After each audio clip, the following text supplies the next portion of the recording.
아멘. 무더운 여름철 더위 때문에 또 태풍 때문에 여러분들 아마 힘든 시간을 보낸 줄 믿습니다.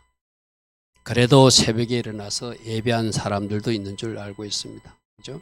우리가 해야 하기에, 하지 않을 수 없기에 우리가 그렇게 새벽에도 일어나서 또 이사야서 말씀을 듣고 있는데, 우리가 이제 오늘 5장 말씀 들었으니까 내일 아침에 6장, 곧 7장 말씀 살펴보는데, 이사야서 속에는 예수님 모습을 700년 전에 어떻게 예언하고 있는가, 그걸 또 오늘 이어서 살펴볼 것입니다. 지난주 우리 어떤 말씀을 들었죠? 예수님은 왕이시다.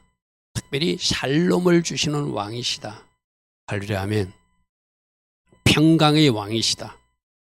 어깨에 정사를 메신 통치자이시다. 기묘자 기이한 일을 행하시는 분이다. 우리 최고의 상담자 모사이시다. 그분은 영적 전쟁에 승리케 하는 전능하신 하나님이시다. 그분은 우리들의 영원한 보호자 되신 영존하신 아버지시다. 아멘. 이사야서 9장 6절 말씀 암송해야 돼요. 그래야지 하나님이, 예수님이 누군지가 그 말씀 속에 다 있잖아요. 그죠? 영존하신 아버지, 전능하신 하나님, 기묘자이신 예수님, 모사이신 예수님, 평강의 왕이신 예수님, 어깨에 정사를 메신 예수님. 그런데 그분은 저렇게 왕이지만 섬기기 위해서 매맞는 자리로 십자가 지는 종의 자리에 서신 이사야서 53장의 예수님이라고 들었어요. 그죠? 근데 그분은 또 한 줄기 어둠 속에 비치는 빛으로 오셔서 어둠에서 해방시켜 주시는 분이고, 마지막 회복과 위로를 주는 위로자이신 예수님이시고, 마지막에 하나님의 자녀들은 구원하실 것이고 회복시킬 것이고, 세상은 심판하시는 심판주 예수와 이 네 개의 주제를 가지고 우리 들어봤어요. 자, 하나님과 친밀한 관계를 유지하니까 하나님의 비밀이 풀어졌고, 그래서 700년 후에 오실 예수님, 마지막 종말, 아직도 오시지 않은 재림 주님에 대해까지 예언할 수 있는 이사야 그 놀란 그 하나님부터 기름 부음이 놀랍잖아요. 이런 거는 여러분들이 탐내야 된다고 그랬어요. 욕심을 부려야 된다. 거룩한 욕심. 하나님, 저도 하나님과 친밀한 관계를 유지하면서 하나님이 피워주는 비밀, 또 우리 반주사 같은 경우는 하나님이 부어주시는 것, 하늘의 찬양. 할렐루야 아멘. 또 여러분들이 특별히 어떤 직장에서 달란트가 필요한 사람은 하늘의 지혜, 전략, 그것을 저에게 부어주시길 원합니다. 누구에게 그것을 부어줄까요? 하나님과 친한 사람에게. 할렐루야 아멘. 하나님과 친해야지 부어주죠. 모든 비밀과 능력은 하나님이 친밀함 속에서 나오는 거예요. 그러면 평소에 기도로 하나님 앞에 늘 나가서 하나님 앞에 늘 친밀한 교제를 이루면서 하나님 앞에 내가 바르게 정렬하면 하나님이 때에 맞는 지혜도 줄 것이고, 하나님이 때에 맞는 또 달란트도 주셔서 그것으로 하나님께 영광 돌리는. 그래서 여러분 이사야서를 보면서 야, 참 놀랍다. 이런 기름 부음이, 이런 은혜가 나에게도 임했으면, 이런 여러분들이 영적 갈망은 있어야 돼요. 아멘. 이사야니까 그렇지 특출한 사람이니까 그렇지 나 같은 평범한 사람이 아니에요. 우리 모두가 다 평범하지만 하나님이 기름 부어주시고 하나님이 지혜 주시고 하나님이 은혜 주시면 그 사람이 바로 이사야 같은 특별한 사람이 되는 것이죠. 할렐루야 아멘. 내일 아침에도 우리 한번 들어보십시오. 이사야가 갑자기 하늘 보좌를 보게 돼요. 그래서 난 입술이 부정한 사람인데 내가 하나님을 뵀으니 큰일 났습니다 하니까 천사가 와서 입에 숯불로 지져줘요. 이제 너는 입이 정결케 되었다. 그러므로 이제 나를 위해서 나의 메시지를 가지고 저 백성들에게 가서 전하라. 그 하기 전에 누가 나를 위해서 갈고, 하나님이 그랬어요. 유대 백성들이 너무나 타락해서 아무도 하나님 신부를 할 만한 사람이 하나님 눈에 안 보이는 거예요. 근데 이사야가 부족하지만 제가 가겠습니다. 나를 사용하소서. 주여 내가 여기 있나이다 이렇게 말하거든요. 이런 자세와 이런 마음을 가진 사람에게 하나님이 계속적으로 기름 부어주시고 달란트도 주셔서 하나님 앞에 쓰임받는 사람이 되게 하실 줄 믿습니다. 아멘. 그래서 새벽에 이사야서를 들으면서 하나님, 저도 이런 하늘의 비밀과 능력을 전하는 메신저 되기를 원합니다. 제게도 이런 하나님이 기름 부음이 임하기를 원합니다. 갈망하며 더 주님 앞으로 나가기를 바랍니다. 그래서 이 놀라운 이사야를 통해서 예수님이 동정녀 마리아 처녀의 몸에서 태어날 것을 말하는 장면이 우리가 오늘 읽었던 말씀이에요. 그래서 오늘 첫 번째는 예수님이 성육신 할 것, 인간으로 태어날 것, 그리고 십자가 지실 것, 또 부활하실 것, 성천하실 것, 재림하실 것까지 다 이사야서에 나와요. 놀랍지 않습니까, 여러분? 예수님이 아직 이 땅에 오시지도 않은 700년 전에 살았던 이사야 선지자에게 하늘의 비밀이 풀어지니까 하나님이 어떻게 이 백성들을 구원하고 어떻게 고난받게 하셔서, 그러나 그분이 십자가 죽었지만 어떻게 살리셔서 성천시키시고 그리고 또 다시 이 땅에 보내서 메시아 왕국을 이루시는가, 그 이야기가 이사야서에 다 나와 있다. 할렐루야, 아멘. 그래서 먼저 성육신하는 부분, 조금 전에 우리 이사야서 7장 14절이죠. 그러므로 주께서 친히 징조를 너에게 주실 것이라. 보라, 처녀가 잉태하여 아들을 낳을 것이요 그 이름을 임마누엘 하리라. 여러분, 이사야서를 쭉 읽다 보면은 7장 14절 뒤에 15절 16절을 보면 아스의 아들 이야기로 해놨어요. 그럼 이 14절이 아스의 아들의 이야기지 예수님에게 연결하는 억지 아닙니까? 또 이렇게 또 말씀을 안 받으려고 정하는 사람들이 있거든요. 여러분, 성경의 말씀은 이중적 예언들이 참 많아요. 그 당시에 실제적 역사적 인물을 보여주는 말씀이기도 하지만 그게 예수님을 예표하는 말씀이기도 하거든요. 그걸 우리 짧은 지혜로 이건 밑에 보니까 아스 아들인데 왜 예수님께 갖다 붙입니까? 이렇게 또 말씀을 거부하는 사람들이 있어요. 그러지 마시기 바랍니다. 하나의 말씀을 가지고도 역사적 인물에게 적용하는 말씀도 있고, 그 말씀이 누구를 예표한다? 예수님을 예표하는 말씀이다. 그래서 제가 마태복음 1장 23절을 같이 인용해 놓은 거예요. 저 마태복음 1장은 어떤 말씀이냐면은 오늘날 요셉하고 마리아하고 정혼한 관계인데, 결혼을 약속한 관계인데 갑자기 임신했다는 이야기를 하는 거예요. 근데 그 당시에 처녀가 정혼한 관계에서 임신한다는 것은 그는 뭔가 자기 남편 말고 다른 남자하고 부정한 일을 했다고 오해받을 수 있는 일이거든요. 이 요셉은 어려운 사람이라 가만히 끊고자 했다. 조용히 그냥 결혼 없었던 것으로 하고 그냥 헤어져야 되겠다고 생각해요. 그러니까 하나님이 급하잖아요. 천사가 가브리엘을 요셉을 만나러 오는 거예요. 그래가지고 이것은 선지자가 말한 말씀을 이루기 위한 것이다 하면서 마태복음 1장 20절, 보라, 처녀가 잉태하여 아들을 낳을 것이라고 선지자가 말하지 않느냐. 그럼 요셉 보고 누가? 네가 알고 있는 이사야 선지자가 말하지 않느냐. 700년 전에 말했지. 그 말이 지금 너가 정혼한 마리아에게서 이루어지고 있는 것이니 의심하지 말라는 거예요. 할렐루야, 아멘. 저렇게 복음서에 분명히 예수님 이야기로 나오면은 이건 뭐 아스 아들하고 자꾸 그렇게 따질 필요 없잖아요. 천사가 풀어주는데, 그죠? 하늘의 메신저가 와서 풀어주는데. 근데 임마누엘이 무슨 뜻이라고요? 번역한 적 하나님이 우리와 함께하기 위해서 성육신 하신 하나님이 너와 청혼한 마리아에게 성령으로 잉태되어서 이제 아들을 낳을 것인데 이름은 예수라 하라. 할렐루야, 아멘. 성지순례를 가면은 가브리엘 천사가 나타나가지고 요셉에게 이야기하는 장면이 동상 같은 것을 그 성요셉 교회에다가 세워놨어요. 제가 지난번 베들레헴 가니까 그런 것들이 있더라고요. 그래서 700년 전에 예수님이 이 땅에 오시기 전에 이사야 선지자를 통해서 예수님이 저렇게 처녀의 몸을 통해서 태어날, 동정녀 마리아에서 성유신하고 태어날 것을 말씀하시고, 저 말씀은 복음서에서 천사가 직접 나타나가지고 이거 이사야 선지자가 말한 그것이 이루어지고 있으니까 의심하지 마라. 성령으로 잉태된 것이다. 그 말씀하고 연결된다는 것이죠. 자, 이렇게 하나님이 함께하기 위해서 하나님이 우리와 함께해서 성육신까지 해가지고 하나님이신 그분이 인간의 모습으로 왔는데 정작 그 땅의 유대인들은 환영하지 않았죠. 그죠? 예수를 밀어내고 배척하고 심지어 형제들까지도 미쳤다고 그러고 이상한 사람 취급했잖아요. 그 말씀도 성경에 나온다는 거예요.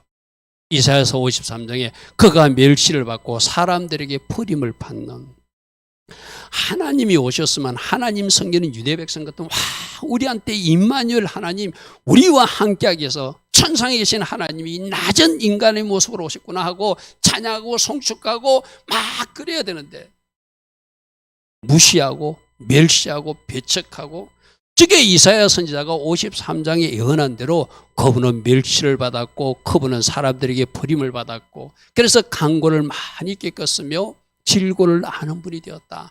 마치 사람들이 그에서 얼굴을 가린 같이 멸시를 당하였고 우리도 그를 기이 여기지 않고 뺨도 때리고 그죠? 몽둥이로 때리기도 하고 채찍으로 온몸에 피를 나게도 하고 그래서 십자가까지 가게 하시는 것. 그래서 사람들에게 배척당하시는 모습. 결국 이사야 선지자의 예언대로 이어서 뭐라고 해야 되죠? 그분은 우리를 위해서 십자가 지시는 모습이죠. 그건 우리 지난주 살펴보았어, 그죠? 그분은 우리를 위해서 찔림을 당했고 그분은 우리를 위해서 상했고 다 우리는 그런 죄갈 길로 갔지만 여호와께서 우리 모두의 죄악을 그에게 담당하시고 할렐루야 아멘. 그러나 그 고난 당하신 예수님이 끝이 아니라 이사야서 53장 10절에 보면은 예수님이 날이 길대요. 이 말은 무슨 말이면 죽었지만 다시 살려셨다는 이야기거든. 즉 53장 10절이 여러분 지금 이사야서를 폈으면 빨리 53장 10절에 그것은 부활을 이야기하는 것이라고 써놔야 되겠죠. 아까 이사야서 53장 5절 6절은 십자가를 이야기하는 거라고 써놔야 되고 이사야서 53장 3절은 배척당하신 예수님. 여러분 가만히 있지 말고 있는 건 빨리빨리 메모를 해야 돼요. 여러분 머리가 컴퓨터 아니잖아요. 그래야 다음에 이사야서 53장 3절을 보면 배척당하시는 예수님, 5절 6절을 보면 십자가 지시는 예수님, 10절을 보면은 부활하시는 예수님. 우리 학생들하고 공부할 때 내가 자꾸 성경에다 기록하라고 그러거든요. 여러분 예배 드릴 때 막 바다는 적지 마세요. 그러다 보면 여러분 말씀을 못 듣거든요. 그러나 중요한 것은 성경에다 빨리빨리 표시를 해놔야 돼요. 여러분들이 머리가 천재일지라도 이런 말이 있어요. 한 방울 잉크가 더 낫다. 천재는 나중에 기억했던 걸 잊어먹거든요. 한 방울 잉크로 기록된 것은 나중에 내가 또 보면서 확인할 수 있는 나한테 굉장히 좋은 가르침이 되거든요. 그러면 아주 중요한 것은 여러분 성경에다 빨리빨리 메모를 하셔야 돼요. 길게 쓰지 마세요. 간단하게 배척당하신 예수님, 십자가 지신 예수님, 저 10절은 부활하신 예수님. 그날이 길 것이요. 그날이 길 것이요. 그의 손으로 여호와께서 기뻐하시기를 성취하셔서 결국 부활 승리하시는 모습까지 그려주는 거예요. 할렐루야 아멘. 52장 앞에까지 13절 한번 펴보십시오. 지난주에도 봤죠. 그래서 내 종이 형통하게 될 것이다. 받들어 높이 들려서 지극히 존귀하게 될 것이다. 이사야서 52장 13절. 이사야서 52장 13절 말씀. 여러분 보라 내 종이 형통하게 되리니 받들어 높이 들려서 지극히 존귀하게 될 것이다. 우리 지난주 살펴보았잖아요. 그죠? 14절이 뭐라고요? 고난당하신 예수님이고 그 지난주도 안 적었을 거예요. 13절이 뭐라고요? 그분이 높임받는 예수님이시고 그죠? 부활 성천하시는 예수님이시고 존귀하게 되는 할렐루야 하면 15절이 뭐라고 그랬죠? 바로 주님이 메시아 통치하시는 모습이라고 그랬어요. 그는 간단하게 여러분 성경에다 메모를 해놔야 돼요. 할렐루야 아멘. 그래서 저렇게 부활하셔서 존귀하게 되신 주님 때문에 부활 성천하신 주님 때문에 우리들도 어떻게 된다? 우리들도 나중에 부활하게 될 것을 호샤에서 여호와께서 이틀 후에 우리를 살릴 것이며 셋째 날로 우리들 일으키시니 우리가 그의 앞에 살게 될 것이다. 로마서 말씀으로 보면 우리가 그리스도와 함께 죽었으면 또한 그와 함께 우리도 살 줄을 믿노니 그리스도께서 죽은 자 가운데 살아나셨으므로 다시 죽게 하시고 사망이 그를 다시 주장하지 못하는. 그래서 이사야서 53장 10절의 말씀이 바로 부활하신 주님, 저 부활의 첫 열매 때문에 우리도 부활했다, 할 수 있다. 할렐루야 아멘. 그것을 성경이 다 그래요. 그럼 성육신도 배척당하시는 모습도 십자가 지시는 모습도 부활 성천하신 모습도 그 다음에 재림 주님 오셔서 온 세상을 재판장으로 오신 주님. 우리 지난주도 봤죠. 이사야서 2장 4절에 그 말씀이 있었죠. 그가 열방 사이에 판단하시며 많은 백성을 팔견하죠. 이 말씀은 무슨 말씀이다? 재판장으로 오셔서 모든 백성들을 심판하시고 그 다음에는 무기가 없는 세상 메시아 왕국을 만들어주는 거, 칼을 쳐서 보습을 만들고 창을 쳐서 낫을 만들 것이며 다시는 칼을 들고 서로 치지 않을 것이고 다시는 전쟁을 영접하지 않는 메시아 왕국을 우리에게 허락하신 하나님. 그러니까 여러분, 예수님이 사역이 이사야서에 다 나와요. 십자가 성육신 하시는 주님, 오셔서 유대인들에게 배척당하시는 주님, 십자가 지시는 주님, 성천하시는 주님, 재림하시는 주님, 메시아 왕국을 이 땅에 허락하시는 주님. 할렐루야 하면 이가 누구를 통해서?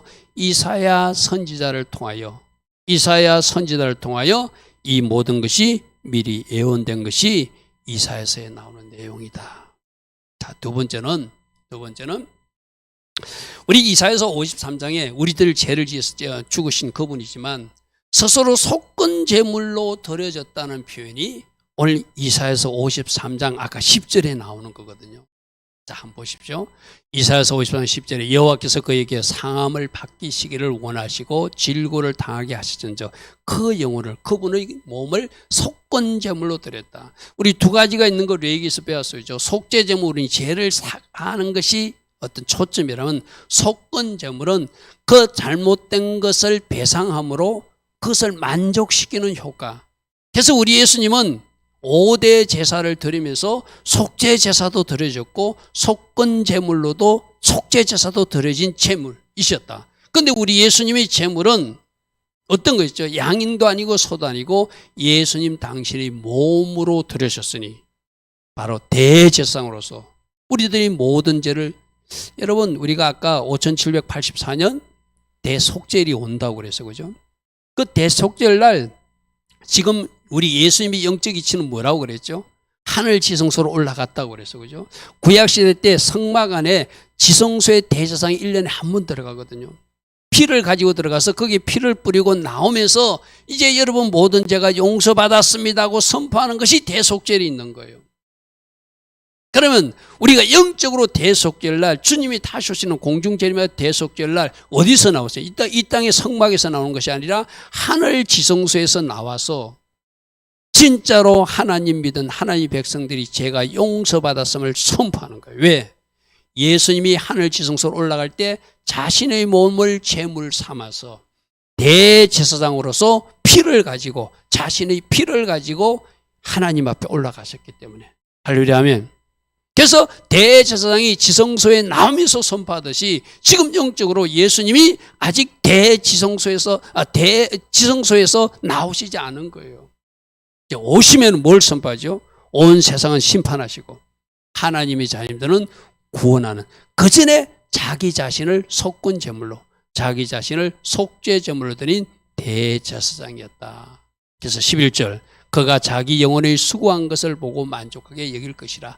나의 의로운 종이 자기 지식으로 많은 사람을 어렵게 하고 그들의 죄악을 친히 담당하기 위해서 예수님은 자신의 몸을 제물로 드린 대제사장이다. 이걸 신약 성경에서 뭐라고 말하고 있죠? 히브리서 9장 한번 보십시오. 히브리서 9장 25절에 대제사장들은 해마다 다른 것의 피를 가지고 성소에 들어가듯이, 만일에 지금도 예루살렘에 성전이 있다면 대제사장이 피를 가지고 대속절 5784년 대속절 9월 26일 날 이제 피 가지고 들어가겠죠. 그래서 나오면서 백성들에게 이제 당신들이 죄는 용서받았습니다 하고 축복하는 것이 대속절에 하는 이야기거든요.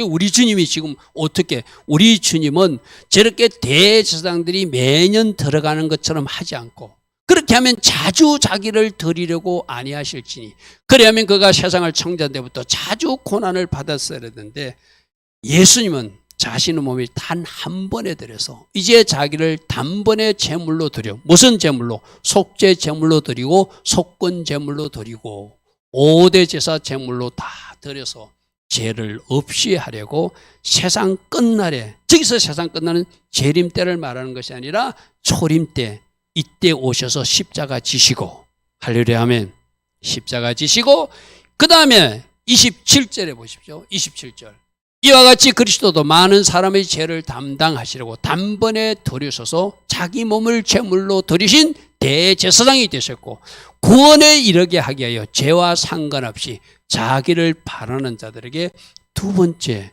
재림 주님으로서 나타나시는데, 하늘 지성소에 올라가신 그분이 이제 우리들이 모든 죄를 사함을 선포하기 위해서 언젠지는 몰라요. 언젠가 대속주일에 하늘 지성소에서 나오실 것이다. 아멘. 바로 그 이야기가 히브리서 9장 25절, 26절, 27절에 나와 있는 그 내용을 이거는 이사야서 53장에서 기록하고 있다는 거예요. 그분은 누구시다? 우리들이 모든 죄를 속해주기 위해서 다른 제물이 아니라 자신의 몸을 제물로 드려서 우리들을 용서해 주신 대제사장 예수와 하마시아. 그래서 그 십자가 피공로를 우리가 기억한다면은 진짜 우리가 바르게 살아야 되거든요. 바르게 살아야 되는 거예요. 여러분, 그런 어떤 예화 한번 들어보셨죠? 어떤 선교사님이 장성한 아이를 어떤 무덤에 데리고 가요. 어떤 무덤이 되는데 그 선교사님은 우리나라 때 6.25 때 참전한 미군이었어요. 미군이 어떤 장성한 한국 아이를 어떤 무덤에 데려갔는데 여기가 너를 낳고 숨진 바로 생모의 무덤이다. 그러면서 전해주는 이야기가 충격적이었어요. 너를 살리려고 어머니는 그 추운 겨울날 자기 모든 옷을 벗어서 자기는 빨가벗어서 얼어 죽고 그 옷으로 너를 칭칭 감아 있는 모습이 우리 미군들에게 발견되었다. 그래서 내가 너를 미국에 데려가서 이렇게 키웠고 언젠가 너를 한국에 데려와서 너를 이렇게 살리신 엄마를 보여주고 싶어서 오늘 데려왔노라. 아멘. 엄마니까 그래 할 수 있겠지만, 그런데 자기는 죽어가면서 자기의 옷을 똘똘 말아서 아이에게 이불 삼아 감아주고 누군가라도 발견하면은 이 아이가 살아나겠지 하고 자기는 얼어 죽은 그 모습이 그 미군들에게 발견됐다는 이야기가 우리에게 들려주고 있는 이야기거든요. 그죠? 그 큰 사랑이 그 엄마가 전해준 사랑이듯이 오늘 여러분 한 사람 한 사람도 그 십자가 희생을 치르시고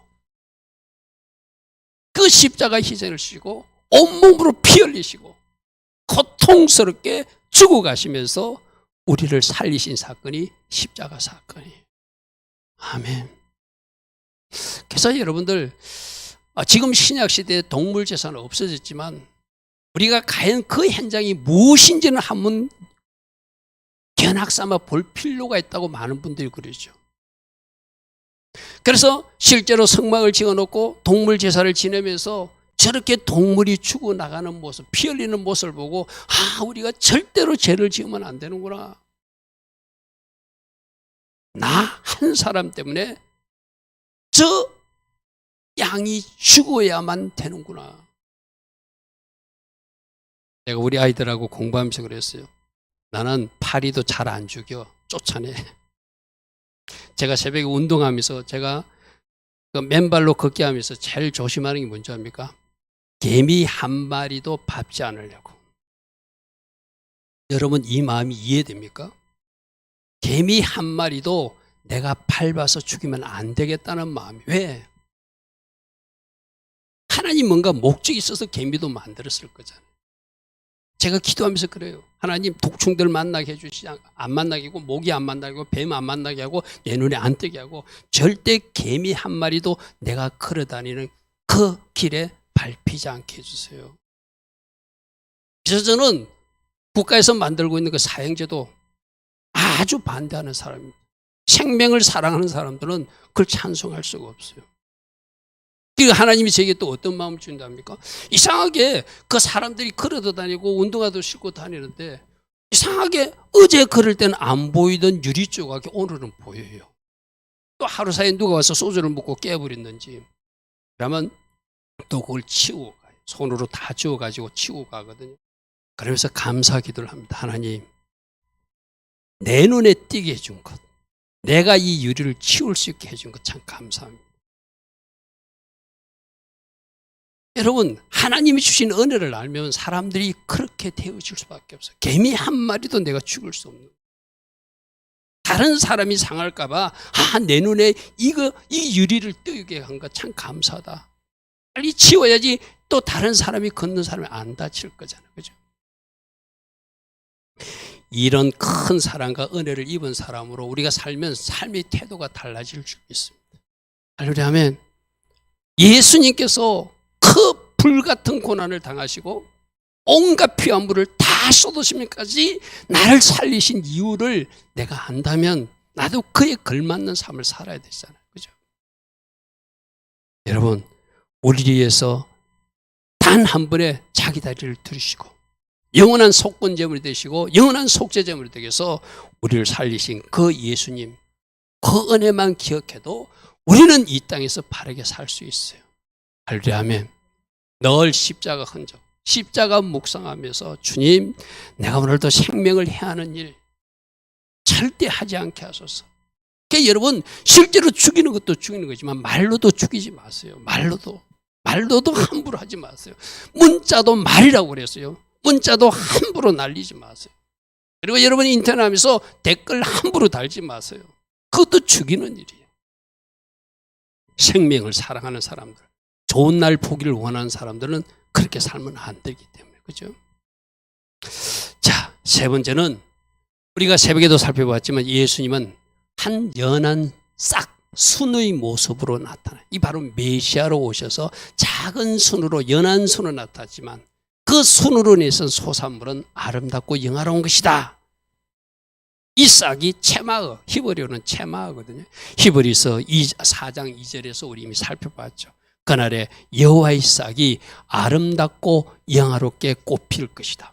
그런데 그 싹으로 인한 여호와의 소산은 이스라엘 피난한 자가 제가 누구라고 그랬죠? 여호와께 피한 사람, 하나님께서 남기고 싶은 사람, 하나님께서 마지막 세상을 심판하고도 노아처럼 남기고 싶은 그 사람들을 저 싹이 영화롭게 아름답게 만들어 주실 것이다.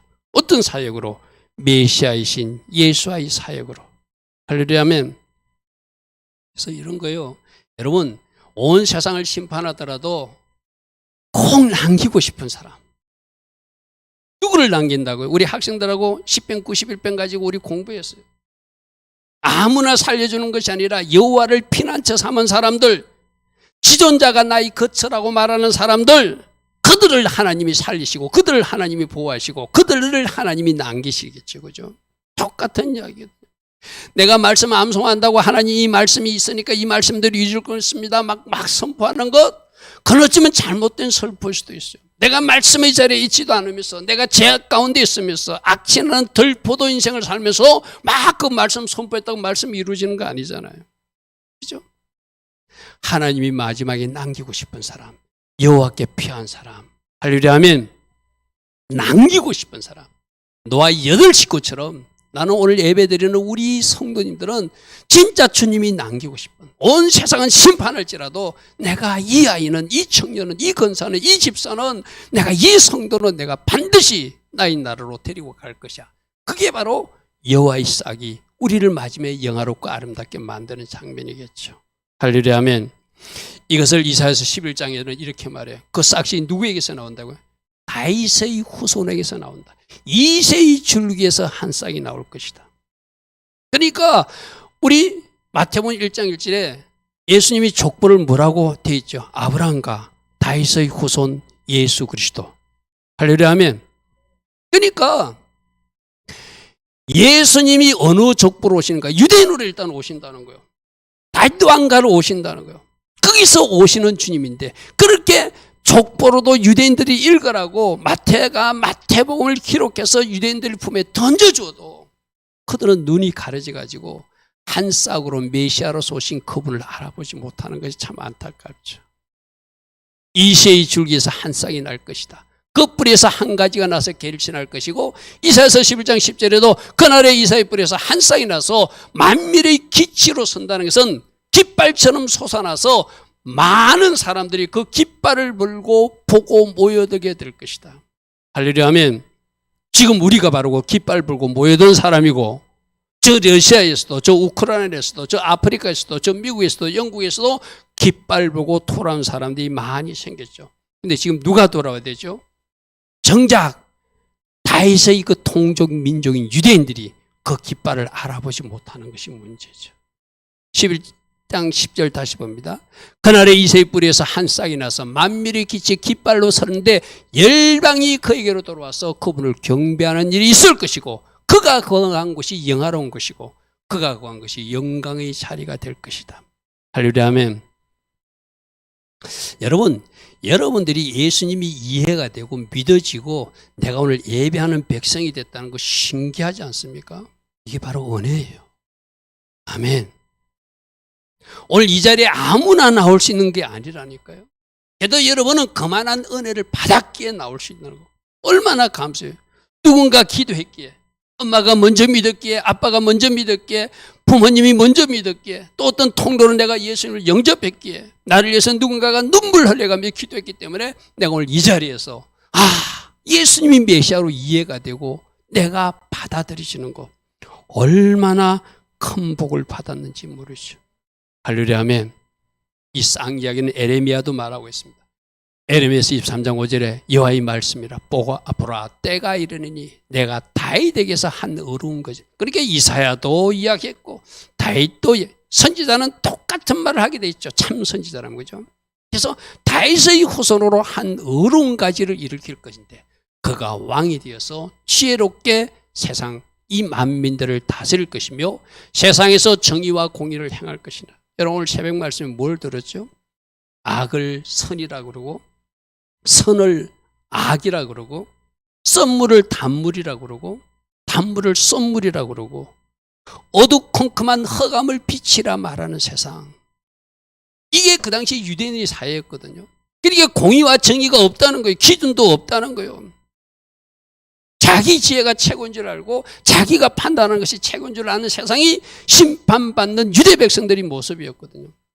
이 불의한 세상에 이제 그 공의를 세우기 위해서, 그 정의를 세우기 위해서 메시아이신 그분이 오셔서 통치하신다는 거예요. 할렐루야, 아멘. 할렐루야, 아멘. 그날에 유다는 구원을 받을 것이고 이스라엘은 평안히 살 것이며 그 이름은 여호와 우리 공의 의로우신 하나님, 기독교의 하나님. 할렐루야, 아멘. 그렇게 일컬음을 받게 될 것이다. 그래서 우리가 이사야서 4장에서도 살펴본 대로 마지막 여호와께 피한 사람들, 시온에 남아있는 자, 예루살렘에 머물러 있는 사람들, 예루살렘에서 생존한 자, 생명책에 그 이름이 기록된 사람들을 거룩하다 칭하고 그들을 정결케 하고 그들을 깨끗게 해서 하나님이 크신 임재와 영광을 함께한다는 말씀이 우리가 새벽에 살펴본 말씀이에요. 그죠? 시온에 남아있는 자, 예루살렘에 머물러 있는 자, 예루살렘 안에 생존한 자 중 기록된 모든 사람, 생명책에 이름이 기록된 그 사람은 거룩하다 칭함을 얻게 될 것이고 주께서 심판하는가 소멸, 여기서 심판하는가 소멸하는 우리를 소멸시킨 나쁜 것을 태워주는 좋은 의미 소멸을 얘기해요. 심판은 징계 과정을 통해서 우리를 정결케 하는 좋은 의미예요. 그래서 더러움을 씻겨주고 청결하실 때가 되었기 때문에 그 일을 할 것이고 5절 6절 여호와께서 시온산에 구름과 연기 하얀 빛으로 영광으로 함께 하시고 큰 텐트를 치듯이 초막을 쳐서 하나님이 텐트 안으로 하나님이 초막 안으로 불러들이는 아름다운 은혜가 마지막 주님이 한 싹으로 오셔서 아름답게 영화롭게 이루는 모습들 우리가 또 새벽에 살펴본 모습이에요. 그죠? 그래 바로 저 영광의 장소, 저 하나님이 텐트에 들어가는 저 일을 우리에게 하나님이 우리에게 허락하시고 저 길로 우리에게 인도하실 것이라는 것이죠. 그래서 저 텐트 안에 들어갈 수 있도록 저 영광과 임재에 마지막 들어갈 수 있도록 지금 하나님이 예수님을 메시아로 우리에게 치유사역과 회복사역을 하시는데 그 치유사역과 회복사역을 하시기 위해서 하나님이신 그분도 이 땅에 인간으로 오셔서 직접 하늘부터 기름 부음을 받아서 사역하는 모습을 우리에게 먼저 보여주고 있어요. 그래서 네 번째로 기름 부음을 받으시는 예수와 할렐루야 하면 자 여기서 우리가 소망을 받아야 돼. 하나님이신 그분도 신적 능력을 사용하지 않고 뭔가 우리에게 모범을 보여준 것은 너도 기름 부음을 받으면 너도 하늘부터 능력을 받으면 너도 한량없는 성령 충만의 복을 받으면 이렇게 치유와 회복 사역을 할 수 있다는 것을 우리에게 또 보여주는 모습이게 돼요. 뭐부터 먼저 받아야 되는가? 11장 2절에 여호와의 영이 있는데 그 영을 우리 예수님에게 부어준대. 저는 맨 마지막 여호와를 경외하는 영부터 받으셔야 돼요. 할렐루야 아멘. 물론 성령님은 한 영이라 우리에게 임하면 여호와도 경외하게 되고 뭐랄까 재능도 임하게 되고 지혜와 총명도 임하지만 저는 제일 강조하고 싶은 게 하나님을 경외하는 영을 받으셔야 돼요. 할렐루야 아멘. 우리 예수님도 저 영을 받으셔서 그 영으로 우리에게 임파테이션돼서 우리 모두가 하나님을 잘 경외하도록 지금도 여러분 안에 성령으로 함께 하신 줄 믿습니다. 할렐루야 아멘. 이사야서 61장에는 주 여호와의 영, 아까 여호와를 경외하는 영, 지혜와 총명의 영, 재능과 모략의 영을 다 부으셔서 이 말이겠죠. 다 부으셔서 이는 여호와께서 내게 기름을 부으사 가난한 자에게 아름다운 소식을 전하게 하시는데 마음이 상한 자를 고치게 하시고. 할렐루야 아멘. 우리 아까 썸뿌리 이야기 했잖아요. 뭔가 상한 마음이 있는 거 치유돼야 돼요. 치유되지 못하면 그 안에서 자꾸 독이 나오게 돼 있어요. 자꾸 독이 나오거든요. 뭔가 갇혀있는 사람도 여러분 요즘 스마트폰 중독된 사람들, 여러분들 스스로 한번 테스트 해보세요. 내가 스마트폰을 2시간 없이 살 수 있나 3시간 없이 살 수 있나 여러분 스스로 한번 점검해 보십시오. 스마트폰에 중독돼 가지고 그게 갇혀 있거나 내가 뭔가 했다면 그 사람들도 거기서 자유함을 얻어야 되거든요. 스스로 결단하는. 그래서 미디어 금식 시간을 제가 가져보라, TV 금식 시간을 가져보라, 스마트폰 사용하는 시간을 가져봐라. 그러면서 그 시간을 어디에 집중해봐라? 하나님께로 집중해보고 말씀에게 집중해보고 기도 시간을 활용해보면 놀라운 일들이 일어날 것이다.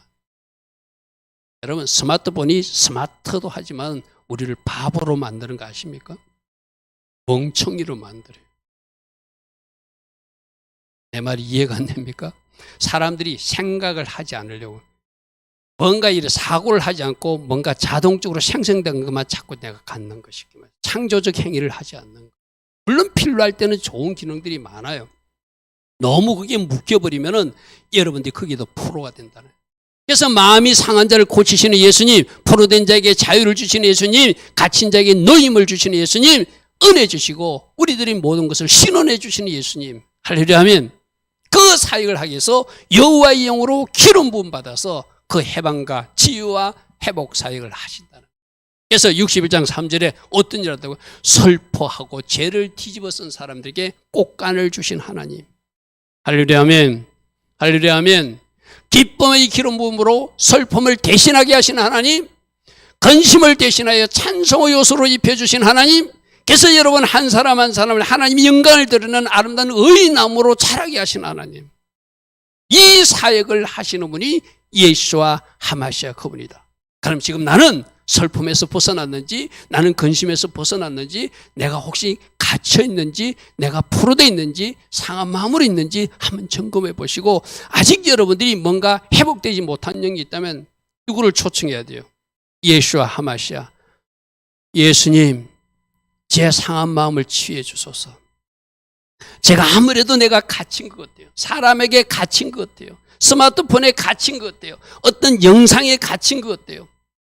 TV 드라마에 갇힌 것 같아요. 여러분들이 스스로 고백하면서 거기서 해방되기를 원하면 우리 주님이 바로 그 사역하시려고 기름 부음 받아서 메시아로 이 땅에 오셨다고 말씀하고 있거든요. 누가? 이사야 선지자를 통해서 우리에게 말하고 있어요. 여러분 이 이사야서 61장 말씀은 누가복음의 복음서에 그대로 바로 우리 주님이 인용하시는 말씀이었어요. 그죠? 여러분들이 마음이 상함이 있습니까? 고침 있기를 축복합니다. 할렐루야 하면 뭔가 포로되거나 갇힌 것이 있습니까? 이제 자유와 해방을 누리시길 바랍니다. 할렐루야 하면 그리고 뭔가 슬퍼하거나 근심한 것이 있으면 이제 뒤집어 주시는 하나님 때문에 꽃간을 쓰시고 할렐루야 하면 근심 대신에 찬송을 부르시고 기뻐하는 하나님의 자녀들로 살라고, 그래서 회복된 자녀의 모습으로 아름다운 하나님의 영광을 드리는 한 의로운 나무들로 세워진 모습이 우리 주님이 메시아로 오신 이유라고 이사야는 말하고 있거든요. 할렐루야 아멘. 그런 모습을 향하여 아름답게 회복되고 최종적으로 하나님의 영광을 드러내는, 하나님의 영광을 드러내는, 하나님의 영광을 나타내는 아름다운 의의 나무로 자라나는 여러분 다 되길 축복합니다. 할렐루야, 아멘. 자, 오늘 결론은 이사야 선지자가 성육신 하시는 것도, 십자가 지시는 것도, 부활하시는 것도, 성천하시는 것도, 재림 주님으로 오신 것도 다 기록해놔. 놀랍다. 이 은혜가 어디서 오는가? 하늘의 비밀은 하나님과 친밀하면서 다 풀어지는 것이다.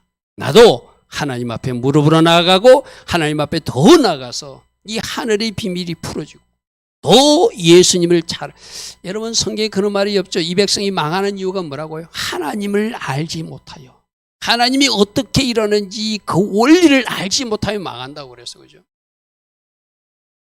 그래서 말씀 속에서 하나님이 이렇게 일하시는 놀라운 은혜가 이사야에게 임했다면 나도 하나님이 비밀이 풀어지는 하나님과 친밀한 자리에 서야 되겠구나 나가는 여러분 되길 바랍니다.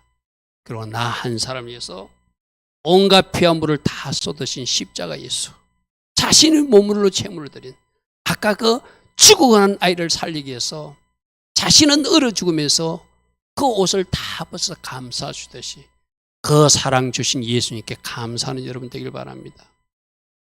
작은 싹으로 태어났지만 모든 사람을 영광스럽게 하는 큰 나무로 우리 모두를 깃들게 하시는 예수와, 우리를 회복시키고 치유시키시고 자유케 하시는 기름 부음 받으신 예수와 메시아, 할렐루야, 아멘. 말씀 속에서 잘 묵상하시고 감사하고 나보고 오늘 이런 삶을 살아라고, 이렇게 감사하고 살라고, 이렇게 하나님 기뻐하실 선택을 하라고 여러분 각자에게 주신 어떤 거룩한 부담감이 있다면 우리가 성찬받기 전에 결단하면서 하나님 내가 이렇게 살겠습니다. 저에게 이렇게 저를 다듬어 주시고 저를 새롭게 해주셔서 주의 영광을 나타내는 아름다운 의의 나무로 자라게 하소서. 이런 결단과 고백하며 달려가는 우리 모두 되기를 축복합니다. 좋으신 아버지 하나님 감사합니다. 왕이신 예수님을 찬양합니다. 그러나 종의 자리에 먼저 서신 예수님을 찬양합니다. 우리를 어둠에서 탈출 주시는 빛이신 예수님을 찬양합니다. 우리들의 영원한 이로자, 우리들의 영존하신 아버지이신 예수님을 찬양합니다. 그리고 마지막 구원주로 오시고 심판주로 오시는 주님을 찬양합니다. 주님, 우리를 위해서 기름 부음 받으시되 우리를 살리시고 회복시키고자 하는 하나님 목적들이 다 이루어지는 우리 한 사람 한 사람 되어서 대속제물로 제물이 되어주신 예수와 기억하며 살게 하시고, 또 작은 연한 싹으로 났지만 우리 모두를 아름답게 영화로운 지혜로 바꿔놓는 그 은혜 사모하며 달려가는 우리 모두 되게 하옵소서. 지금은 우리 주 예수 그리스도의 크신 은혜와 하나님 아버지의 영원하신 사랑과 성령 하나님 오늘도 우리 안에서 내주하시며 늘 성령으로 초명하시고 말씀으로 교훈하여 주시며 때마다 일마다 기름 부어주시는 그 은혜가 오늘도 하나님 앞에 나와 예배하며 돌아가는 주의 자녀들 머리머리에, 이 땅에 있는 모든 교회와 모든 성도님들 위해 지금부터 영원토록 영원히 함께하여 주시기를 간절히 축원하옵나이다. 아멘. 들은 말씀 생각하며 여러분 각자에게 주신 거룩한 부담대로 주님 앞에